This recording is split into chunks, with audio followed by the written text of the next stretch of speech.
자, 10월 들어 우리가 제자도에 관련된 말씀 함께 살펴보고 있습니다.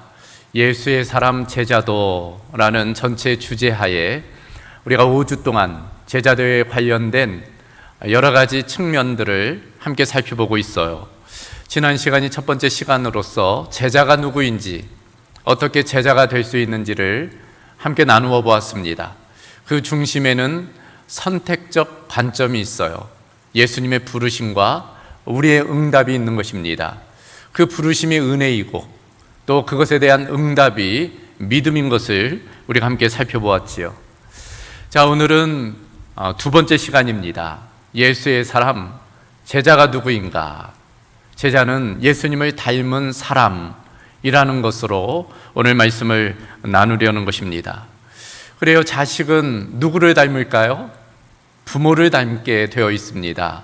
그래서 소위 붕어빵의 신비라고 이야기하지요.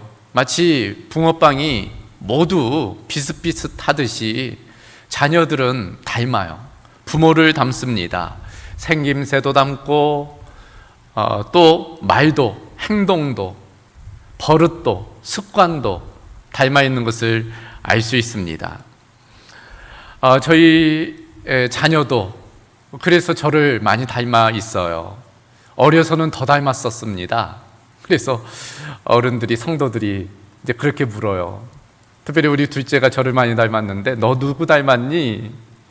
그러면은 아빠 닮았어요. 이제 그러는 거예요. 그랬더니 어느 순간부터 엄마가 좀 섭섭해하는 것을 얘가 알았어요. 그랬더니 너 누구 닮았니? 그랬더니 어느 순간부터는 생김새는 아빠 닮고 행동은 엄마 닮았어요. 이제 그렇게 대답하더라고요. 그리고 자녀는 부모를 닮는데 왜 부모를 닮을까요? 닮음의 이유는 무엇입니까? 이제 몇 가지를 생각해 볼 수 있는데 무엇보다도 유전적인 요소를 빼놓을 수가 없습니다. 부모의 DNA를 물려받잖아요. 그러니까 닮는 거예요. 생내적인 요소입니다. 선천적인 요소예요. 그러나 그것만 아닙니다.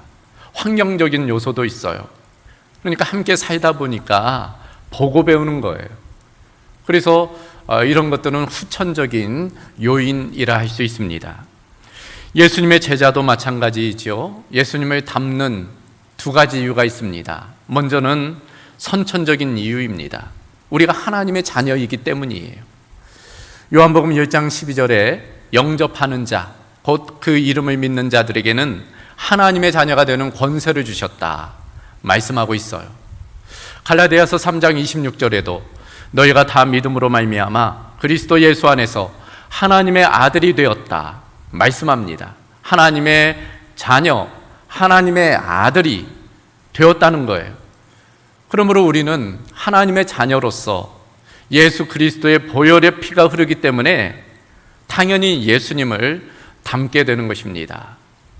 더불어 우리가 예수님을 닮는 까닭은 후천적인 이유도 있어요. 그러니까 늘 주님과 동행하기 때문이죠. 주님이 우리와 함께 하시기 때문입니다.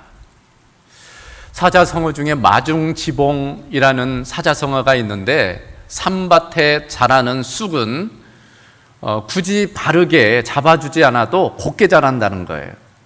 그러니까 삶의 영향력인 거지요. 그래서 우리가 좋은 친구, 훌륭한 사람을 곁에 두는 것이 중요하다는 것을 아는 것입니다. 금묵자욱이라는 말도 있잖아요. 먹을 같이 하면, 가까이 하면은 자기도 검어지는 거예요. 영향력에 관한 것입니다. 성경에도 비슷한 말씀이 있어요. 잠언 27장 17절을 보면 철이 철을 날카롭게 하는 것 같이 사람이 그의 친구의 얼굴을 빛나게 하느니라. 그러니까 유유상종인 거예요. 이 모든 것들이 영향력에 관한 내용입니다. 그러니까 부부가 닮는 이유도 늘 함께 하기 때문인 거예요. 그러므로 무엇을 가까이 하느냐, 누구와 함께 하느냐, 무엇을 바라보느냐, 그것이 중요합니다. 바라봄의 원칙인 거예요. 그래서 히브리서 12장 2절을 보면 믿음의 주요 또 온전하게 하시는 이인 예수를 바라보자 말씀하고 있습니다. 우리는 하나님의 자녀로서 늘 주님을 바라보며 주님과 동행하는 삶을 살기 때문에 주님을 닮을 수밖에 없는 것입니다. 이처럼 예수의 사람, 예수님의 제자는 주님을 닮은 사람, 예수님을 닮은 사람이라 할 수 있습니다. 자, 그렇다면 우리가 예수님을 닮았다고 할 때 예수님의 무엇을 닮은 것일까요? 또 무엇을 닮아야만 하는 것일까요? 오늘 본문 빌립보서 2장 5절로부터 11절이 그것을 우리에게 말씀해 줍니다. 그 중심은 예수님의 성품과 예수님의 삶이에요. 예수님의 제자라고 할 때 그것은 바로 예수님의 성품과 예수님의 삶을 담는 것입니다. 네 가지를 살펴보겠어요. 그 첫 번째는 겸손한 마음입니다. 본문 5절로부터 8절을 보면 너희 안에 이 마음을 품으라 곧 그리스도 예수의 마음이니 그는 근본 하나님의 본체시나 하나님과 동등됨을 취할 것으로 여기지 아니하시고 오히려 자기를 비워 종의 형체를 가지사 사람들과 같이 되셨고 사람의 모양으로 나타나사 자기를 낮추셨다 말씀합니다. 사도 바울의 권면인데 너희 안에 이 마음 곧 그리스도 예수의 마음을 품으라는 거예요. 그렇다면 그 예수님의 마음, 그 성품이 무엇인가? 종합해 보면 그 중심에는 겸손이 있다는 것입니다. 예수님의 중심된 성품은 겸손이라고 말씀하고 있는 거예요. 오죽하면 예수님 스스로도 그렇게 말씀하셨겠어요. 나는 마음이 온유하고 겸손하니 나의 멍에를 메고 내게 배우라. 예수님 스스로의 고백인 것입니다. 사실 예수님이 누구세요? 예수님은 하나님의 아들이시잖아요. 더불어 곧 하나님, 성삼위일체 하나님이세요. 그래서 오늘 본문 6절을 보면 예수님을 가리켜 하나님의 본체, 하나님과 동등하신 분이라고 표현하고 있어요. 그런 높으신 예수님께서 자기를 낮추셨다 말씀합니다. 어떻게? 7절과 8절을 보면 종의 형체로 사람의 모양으로 나타나셨다라고 되어져 있습니다.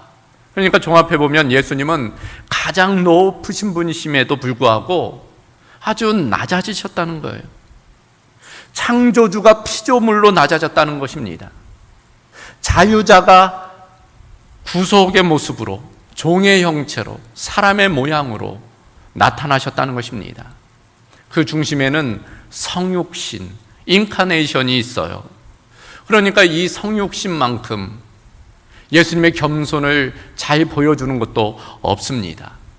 여러분 한번 생각해 보세요. 창조주가 피조물이 된다는 것. 전능자가 시간과 공간 안에 들어오는 걸 제한받는 것입니다. 겸손하지 않으면 할 수 없는 일이지요. 제자는 바로 그런 예수님의 겸손을, 낮아짐을 배워야 한다. 지금 말씀하는 것입니다. 실제로 예수님이 제자를 선택하신 것을 보면 제자의 덕목이 겸손임을 알 수 있어요. 예수님이 어디에서 제자를 선택하셨어요? 예루살렘이 아닙니다. 갈릴리예요. 여러분 당시 이스라엘의 수도는 예루살렘이잖아요. 정치, 경제, 교육, 종교, 문화 모든 것의 중심지는 예루살렘이에요. 우리로 말하면 말이 태어나면 제주도로 보내고 사람이 태어나면 한양으로 보내라는 말이 있듯이 뭐 좀 하려면은 예루살렘으로 가야 돼요. 근데 예수님 예루살렘에서 제자를 선택하지 않으셨어요. 어디에서? 갈릴리에서. 이 갈릴리는 변방입니다. 총구석이에요. 오죽하면 갈릴리에서 무슨 선한 것이 나겠습니까? 그런 속담이 있을 정도예요. 그런데 그런 갈릴리에서 예수님은 제자를 부르세요. 고기 잡는 어부들을 부르세요. 가난한 자들, 많이 배우지 않은 자들, 그런 보통 사람들을 부르십니다. 왜 그러셨을까? 예루살렘에 가면 많이 배운 사람들, 권력이 있는 사람들, 부자들이 그렇게 많았는데 왜 예수님 갈릴리에서 제자들을 부르셨을까? 제자의 덕목 중에 겸손이 있기 때문입니다. 아무래도 많이 배우다 보면, 많이 가지다 보면 권력이 있다 보면은 자기 중심적일 수밖에 없어요. 겸손하기가 쉽지 않습니다. 그런 것들을 아마도 예수님이 감안했으리라, 그런 생각을 해보게 됩니다. 그래서 이 겸손의 반대는 교만이지요. 우리 제자들이 늘 조심하고 경계해야 할 것은 그러므로 교만입니다. 베드로도 그랬잖아요. 지난주에도 함께 나눈 바 있지만 마태복음 16장 보면 어느 날 가이사랴 빌립보를 지나가시다가 예수님 물으시잖아요. 사람들이 나를 누구라 하느냐? 그리고 너희는 나를 누구라 하느냐? 그때 베드로가 대표로 주는 그리스도시요 살아계신 하나님의 아들이십니다, 고백해요. 그때 예수님이 칭찬하시죠. 바요나 시몬아, 네가 복이 있도다, 칭찬을 하세요. 그런데 얼마 지나지 않아 성경을 보면 예수님께서 이 베드로를 책망하시는, 엄히 꾸짖는 내용이 나옵니다. 사단아, 내 뒤로 물러가라. 왜 그러셨을까? 그 짧은 시간 가운데 어떤 일이 벌어졌기에 예수님 그러셨을까? 아마도 베드로가 예수님의 그 칭찬 때문에 으쓱했던 것 같아요. 교만했던 것 같습니다. 순간 예수님이 그것이 사단의 유혹인 것 아시고 책망하셨으리라, 우리가 생각해 보는 것입니다. 그래요. 인간의 가장 큰 약점, 제자의 가장 큰 경계점은 바로 교만이에요. 오죽하면 잠언 16장 18절에 보면 교만은 패망의 선봉이요 넘어짐의 앞잡이라 말씀하겠습니까? 그만큼 교만 조심해야 된다. 이 교만에 대해서 이미 우리가 집중적으로 한번 살펴보았죠. 7가지 대죄에서 교만을 좀 살펴보았습니다. 이 교만이 얼마나 무서운 죄의 뿌리인지 살펴보았어요. 모든 죄의 어머니, 모든 죄의 종착점, 그게 교만이란 말씀을 나누었습니다. 그래서 C.S. 루이스가 그런 이야기도 했잖아요. 교만에 비하면 다른 모든 죄는 벼룩에 물린 자국에 불과하다. 그러니까 교만에 비하면 다른 것은 아무것도 아니라는 거예요. 그만큼 교만이 심각하고 다루기 어려운 죄라는 것, 우리에게 말씀해 주고 있는 것입니다. 자, 그렇다면 어떻게 해야 될까? 우리가 제자로서 교만하지 않고 겸손하게 살기 위해서는 어떻게 해야 될까? 여러분, 어떻게 해야 될 것 같아요? 자신의 부족함을 인정해야 됩니다. 나의 죄인됨을 인정해야 돼요. 그럴 때 겸손할 수 있습니다. 이런 이야기가 있어요. 어느 동네에 윗집과 아랫집이 있었는데 천양지차였다는 거예요. 윗집은 참 부자였다는 것입니다. 문제는 날마다 다투는 거예요. 부부간에도 다투고 자녀와도 다투고, 그래서 다투지 않는 날이 없는 거예요. 시끄러운 것입니다. 근데 바로 아랫집은 참 가난한데 늘 웃음이 넘치는 거예요. 기쁨이 넘치는 것입니다. 그래서 어느 날 위쪽 집 아버지가 아랫집에 찾아와서 물어보는 거예요. 아니, 우리 집은 이렇게 부자인데도 늘 이렇게 다툼이 있는데 당신 집은 그렇게 찢어지게 가난한데 어떻게 날마다 웃음이 넘치냐고.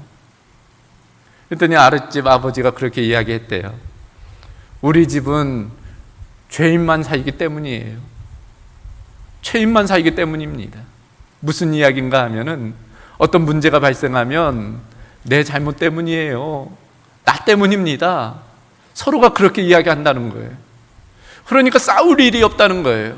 핑계대거나 원망되거나 그러지를 않으니까. 그러니까 어떤 문제가 와도 웃을 수 있고 기뻐할 수 있다는 것입니다. 그래요.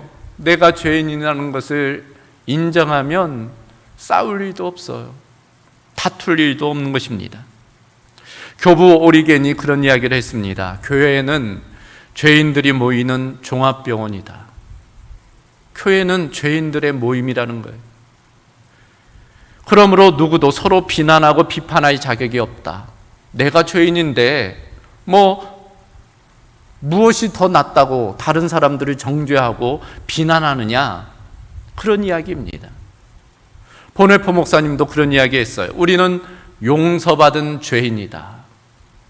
여러분, 우리의 출발점은 죄인이에요. 단지 용서받았을 뿐입니다.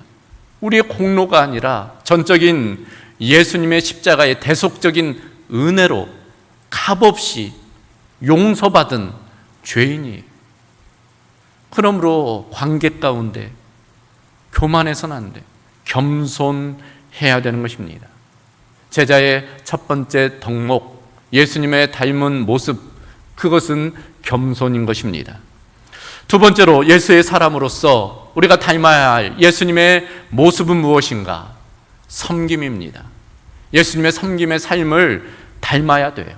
7절 말씀 보면 오히려 자기를 비워 종의 형체를 가지사 사람들과 같이 되셨다 말씀합니다. 여기 보면 종의 형체를 가지셨다 라고 되어져 있어요. 종이 상징하는 것이 뭘까요? 섬김이죠. 섬김입니다. 예수님도 분명하게 이렇게 말씀하십니다. 인자가 온 것은 섬김을 받으려 함이 아니라 도리어 섬기려 하고 자기 목숨을 많은 사람의 대속물로 주려 함이니라. 예수님이 이 땅에 오신 목적, 그것은 섬김이다. 분명하게 말씀하는 거예요. 그러므로 우리가 예수님을 따른다면, 예수님의 제자라고 한다면 예수님의 무엇을 닮아야 할까요? 섬김이죠. 섬김의 모습을 닮아야 합니다. 그래요. 겸손이 마음, 성품, 어떤 삶의 태도와 관련된 것이라면 이 섬김은 행동, 실천, 이런 것과 관련되어져 있어요. 그러니까 겸손과 섬김은 동전의 양면과 같습니다. 떼려야 뗄 수 없는 관계예요. 마음이 겸손할 때 섬길 수 있어요. 반대로 그 사람이 겸손한 것을 어떻게 알아요? 행동, 섬기는가 섬기지 않는가를 보면은 알 수 있습니다. 그러니까 상호 보완적인 요소예요. 겸손한 사람이 섬기고 섬기는 사람이 겸손한 사람이에요. 그러니까 섬김은 겸손을 드러내는 바로미터, 표지를 할 수 있습니다. 실제로 예수님은 매사에 섬김의 삶을 모범으로 보여주셨어요. 병자들에게 다가가셔서 그들을 위로하시고 고치셨잖아요. 가난한 자, 헐벗은 자, 그들의 친구가 되어주셨어요. 낮은 곳에 예수님은 내려가셨습니다. 그런 예수님의 섬김의 모습은 최후의 만찬에서도 잘 드러나잖아요. 식사 중에 예수님 팔을 걷어붙이시고 대야에 물을 떠와서 제자들 앞에 무릎을 꿇으세요. 그리고 그 더러운 발을 씻기십니다. 세족시키죠. 그 발을 씻기는 것은 종들이나 하는 일이에요. 그런데 예수님이 오늘 말씀처럼 종으로, 섬김으로 그들 앞에 서는 것입니다. 그러면서 예수님이 이렇게 강조하시죠. 너희도 서로 발을 씻어주는 것이 옳으니라.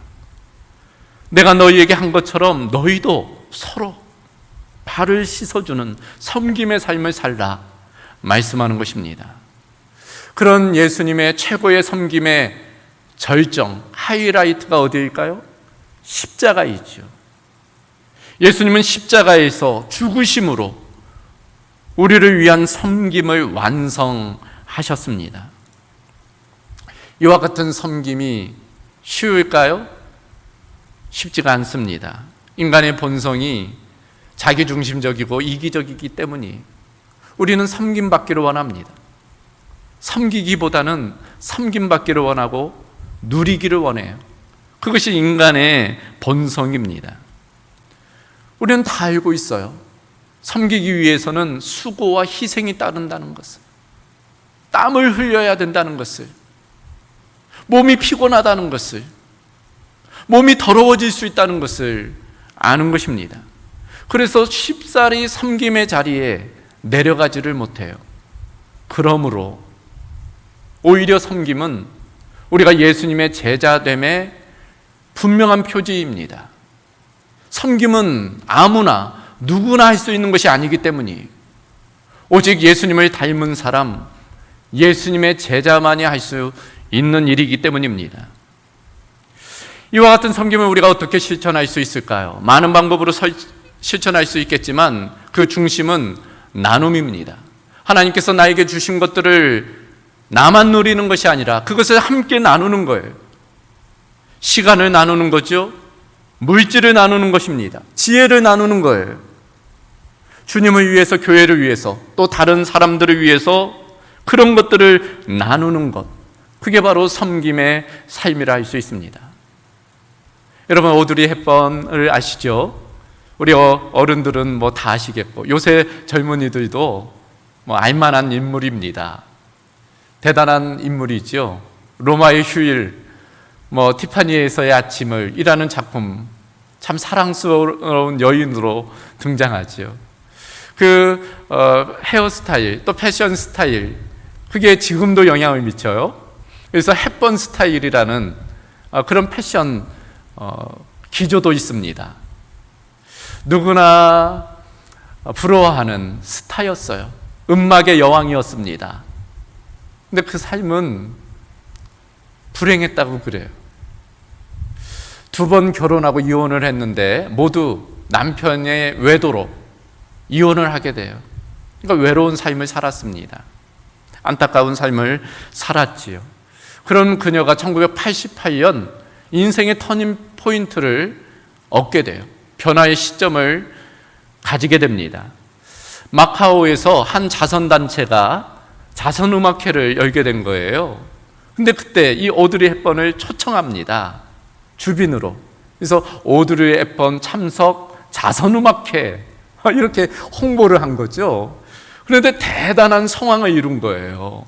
그래서 모금이 기대 이상으로 많이 모아지게 된 것입니다. 그때 깨달은 거예요. 아, 내 명성이 누군가에게 도움이 될 수 있구나. 그래서 유니세프에 전화를 해서 내가 좀 친선대사가 되고 싶다. 그래서 친선대사로 그때로부터 활동을 합니다. 그러니까 자신의 도움이 필요한 곳은 어디나 가는 거예요. 아프리카 오지에도 가고, 전장에도 가고, 전염병이 창궐한 곳도 가고, 그곳에서 위로하고 섬기고 나누는 그런 삶을 사는 거예요. 그러면서 그렇게 그 오드리 헵번이 참으로 행복하고 기쁘게 살아갔다는 것입니다. 그녀를 기억하는 사람들이 이렇게 이야기를 한다고 그래요. 우리가 정말 아름다운 오드리 헵번을 만난 것은 로마의 휴일이 아니다.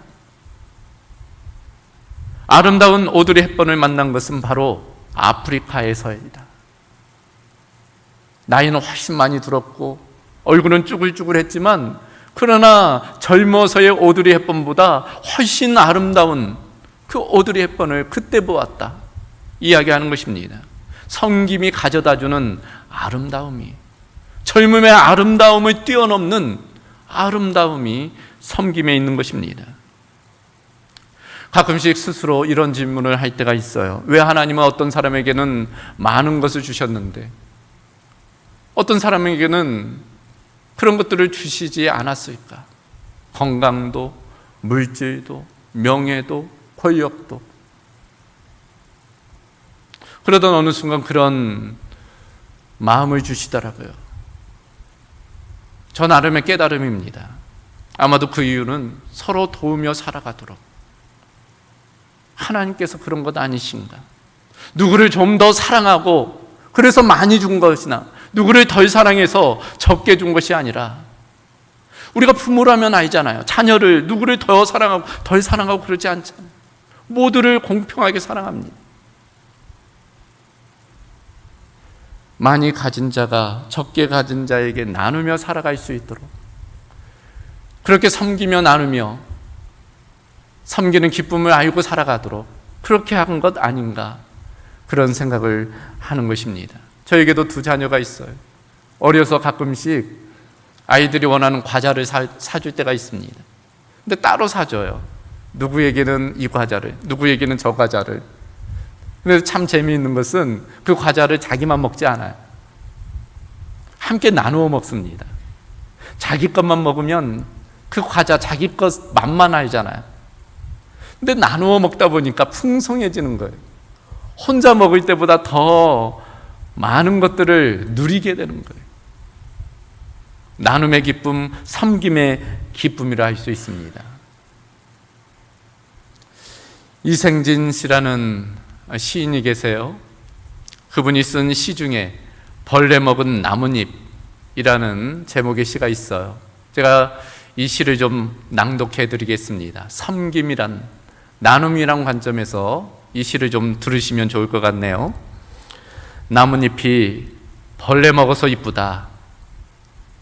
귀족의 손처럼 상처 하나 없이 매끈한 것은 어쩐지 베풀 줄 모르는 손 같아서 밉다. 떡갈나무 잎에 벌레 구멍이 뚫려서 그 구멍으로 하늘이 보이는 것은 예쁘다. 상처가 나서 예쁘다는 것은 잘못인 줄 안다. 그러나 남을 먹여가며 살았다는 흔적은 별처럼 아름답다. 어느 날 이 이생진 씨라는 시인이 떡갈나무 아래에서 나뭇잎을 보는 거예요. 근데 군데군데 벌레 먹은 그 나뭇잎 사이로 햇빛이 드리워지는 것입니다. 그러면서 생각에 잠기는 거죠. 아, 저 나뭇잎이 벌레에게 자기를 주고 또 이것에게 자기를 주고 하면서 저렇게 구멍이 났구나. 참 모양은 그렇지만 그 모습을 보니 별처럼 아름답구나. 이제 그런 고백을 하고 있는 것입니다. 여러분, 섬김에는 능력이 있어요. 섬김은 아름다움을 드러냅니다. 우리의 제자됨을 우리는 그런 섬김을 통해서 나타나야 될 줄로 믿습니다. 세 번째, 예수의 사람, 제자는 예수님의 무엇을 닮은 것인가? 자기 비움입니다. 7절 말씀을 보면 오히려 자기를 비워 종의 형체를 가지사 사람들과 같이 되셨다. 여기 보면 자기를 비우셨다는 표현이 나오지요. 여러분, 우리가 겸손하고 섬길 수 있는 까닭이 무엇일까요? 자기 비움 때문입니다. 겸손을 가능케 하는 것, 섬김을 가능케 하는 것은 자기 비움을 통해서 가능해요. 자기 비움이 뭐예요? 말 그대로 나를 비우는 거예요. 나를 내려놓는 것입니다. 내 욕심도, 고집도, 체면도, 자존심도, 주장까지도 내려놓는 것, 그게 자기 비움입니다. 성경은 이 자기 비움을 다른 말로도 쓰고 있어요. 죽는다라는 표현으로 쓰기도 합니다. 그래서 바울 사도는 갈라디아서 2장 20절에 이렇게 고백합니다. 내가 그리스도와 함께 십자가에 못 박혔나니 그런즉 이제는 내가 사는 것이 아니요 오직 내 안에 그리스도께서 사시는 것이라. 이제 내가 육체 가운데 사는 것은 나를 사랑하사 나를 위하여 자기 자신을 버리신 하나님의 아들을 믿는 믿음 안에서 사는 것이라. 내가 죽고 나를 비우고 내 안에 예수님을 채우고 예수님을 살게 하는 것, 그게 바로 자기 비움입니다. 나 자신을 비울 때 겸손할 수 있어요. 나 자신을 내려놓을 때 섬길 수 있습니다. 나 자신을 죽일 때 모든 것을 버리고 주님을 따를 수 있어요. 십자가를 질 수 있습니다. 그래서 바울은 이렇게 고백합니다. 나는 날마다 죽노라. 한 번만 아니라 매일마다, 아침마다, 시시때때로 나 자신을 죽인다는 거예요. 내 고집을, 내 생각을 죽인다는 것입니다. 그리고 주님을 내 안에서 살게 한다는 거예요. 여러분, 예수님께서도 십자가 질 수 있었던 까닭은 자기를 비우셨기 때문이에요. 예수님도 인간이시잖아요. 우리와 똑같은 육체적인 고통을 당하세요. 심적인 압박을 당하십니다. 오죽하면 겟세마네 동산에서 아버지, 할 수만 있거든 이 잔을 내게서 멀어지게 하옵소서, 그렇게 이야기하셨겠습니까? 그러나 예수님이 위대한 까닭은 그런 상황 가운데 자기를 비우셨기 때문이에요. 그러나 나의 원대로 하지 마시고 아버지의 원대로 되기를 원하나이다. 그와 같이 자기를 비우고 자기를 죽였을 때 결국 십자가에서 구원을 완성할 수 있었습니다. 우리 예수님의 제자도 마찬가지입니다. 비움에 익숙해야 돼요. 무엇보다도 나 자신을 덜어내야 돼요. 비워내야 됩니다. 그래야지 예수님이 우리 안에 거하실 수 있어요. 성령님이 우리 안에 내주할 수 있습니다. 내가 내 안에 가득 차 있으면 비집고 들어갈 공간이 없는 거예요. 공간을 열어놔야 돼요. 우리의 마음의 그릇이 준비되어 있어야 되는 것입니다. 그럴 때 성령께서 임재하세요. 어떻게 할 수 있을까요? 기도입니다. 결국 기도는 무엇이에요? 나를 비우는 시간입니다. 내 고집을 비우는 거예요. 내 욕망과 욕심을 내려놓는 것입니다. 그렇게 비울 때 성령께서 우리 안에 임재하시게 되고 우리는 주님의 제자로 살아갈 수 있게 되는 것입니다. 이제 마지막으로 예수의 사람 제자는 예수님의 무엇을 담는 것일까? 오래 참음입니다. 8절 말씀을 보면 사람의 모양으로 나타나사 자기를 낮추시고 죽기까지 복종하셨으니 곧 십자가에 죽으심이라. 여기 보면 죽기까지 복종하셨다. 오래 참음의 내용이 있지요. 끝까지 복종하셨다는 내용입니다. 십자가가 오래 참음의 상징이잖아요. 여러분, 예수님 십자가 지실 때의 상황으로 한번 돌아가 보십시다. 그날에 어떤 일이 있었습니까? 가룟 유다, 그 제자는 예수님을 배신하지요. 베드로는 예수님을 3번 모른다고 부인합니다. 다른 제자들도 뿔뿔이 흩어져요. 호산나 찬송하리라다 하며 예수님을 맞아들였던 군중들은 예수님을 십자가에 못 박으라 그렇게 외치고 있어요. 군병들은 예수님을 희롱하고 조롱합니다. 그런 상황 가운데 예수님 십자가에 못이 박히셨어요. 그 육체적인 고통, 심적인 고통이 얼마나 크셨겠습니까? 그러나 예수님은 그 모든 것을 참아내세요. 인내하십니다. 힘이 없어서 그랬을까요? 차라리 힘이 없어서 당하는 고난이면 어쩔 수 없이 당하게 되지요. 그런데 힘이 있음에도 당한다는 것은 쉽지 않은 일이에요. 얼마든지 예수님 십자가를 피할 수 있었어요. 그러나 그렇게 하면 우리를 구원할 수 없다는 것을 아셨습니다. 그러므로 오래 참음으로 구원을 완성하셨습니다. 예수님 어떻게 그렇게 오래 참으셨을까? 믿음과 소망과 사랑 때문이지요. 아버지 하나님에 대한 믿음이 있으셨어요. 부활에 대한 소망이 있으셨습니다. 우리를 향한 사랑이 있으셨어요. 그런 믿음과 소망과 사랑이 있었으므로 끝까지 인내할 수 있었습니다. 예수님의 제자인 우리도 마찬가지입니다. 우리도 믿음, 소망, 사랑이 있다면 오래 참을 수 있습니다. 우리의 믿음의 선배들이 그랬어요. 초대 교회사를 보면 그랬습니다. 그 중에 폴리캅이라는 초대 교부가 있었지요. 신실한 주님의 제자였습니다. 결국에는 붙잡혀 순교의 현장에 끌려가요. 화형장이었습니다. 근데 이분이 성품이 너무 훌륭하고 덕망 있는 분이기 때문에 그 믿지 않는 사람들도 안타까워하는 거예요. 그래서 자꾸 권면합니다. 회유합니다. 지금이라도 한마디만 해라. 예수를 부인하고 로마의 황제가 주인이다, 주님이다. 한 번만 고백해라. 2번도 아니다. 한 번만 해라. 그러면 살 수 있다. 근데 폴리캅이 이렇게 이야기합니다. 그때 나이 86세였는데 주님은 평생 단 한 번도 나를 섭섭하게 하지 않았는데 내가 어찌 내 왕을 욕하겠소? 당신들이 원하는 대로 나를 화형시키시오. 그리고 결국 화형장에서 순교하게 됩니다. 여러분, 오늘날 예수 믿는다고 우리가 화형당하지는 않잖아요. 우리가 순교하지는 않습니다. 그러나 어쩔 수 없이 우리가 예수님의 제자로 살아갈 때에는 불이익이 있어요. 어려움이 있습니다. 고난이 있어요. 가정에서도 그렇잖아요. 믿지 않는 남편이나 가족들의 핍박이 있을 때가 있어요. 회사에서도 그럽니다. 직장에서도 그래요. 이웃과의 관계에서도 그저 예수 믿는다는 것 때문에 당하는 불이익들이 있어요. 그런 상황 가운데에서도 끝까지 참아내는 것, 그게 바로 제자됨의 요소인 것입니다.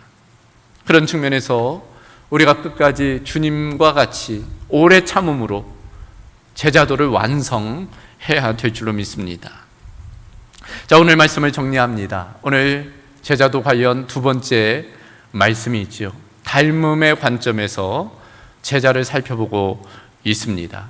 예수님의 성품과 예수님의 삶을 담는 거예요. 예수님의 성품 중심에는 겸손이 있습니다. 또 예수님의 삶 중심에는 섬김이 있어요. 그런 겸손과 섬김을 위해서 우리에게 필요한 것은 자기 비움이에요. 나를 비워내야 됩니다.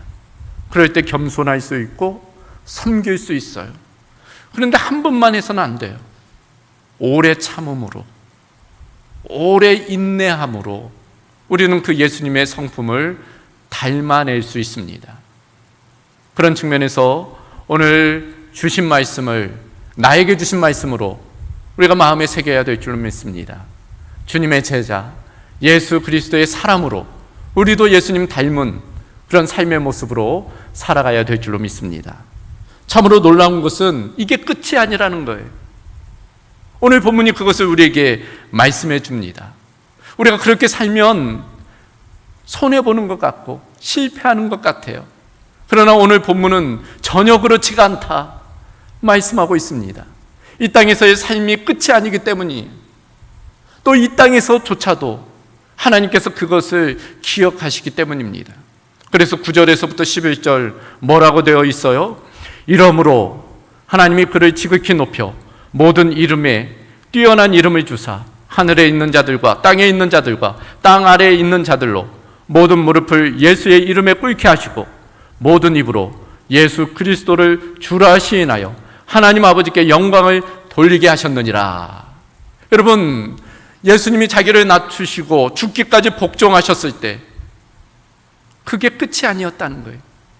하나님께서 그 예수님을 높이셨다는 것입니다. 모든 이름 위에 뛰어나게 하셨다는 것입니다. 그래서 아버지 하나님께 영광을 돌리게 하셨다는 거예요. 우리도 그와 같이 예수님 닮은 모습으로 살면 그게 끝이 아닌 거예요.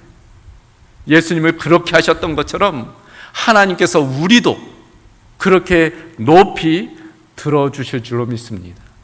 그런 은혜, 그런 기대를 가지고 끝까지 예수의 사람으로 살아가는 저와 여러분이 될 수 있기를 주님의 이름으로 소망합니다.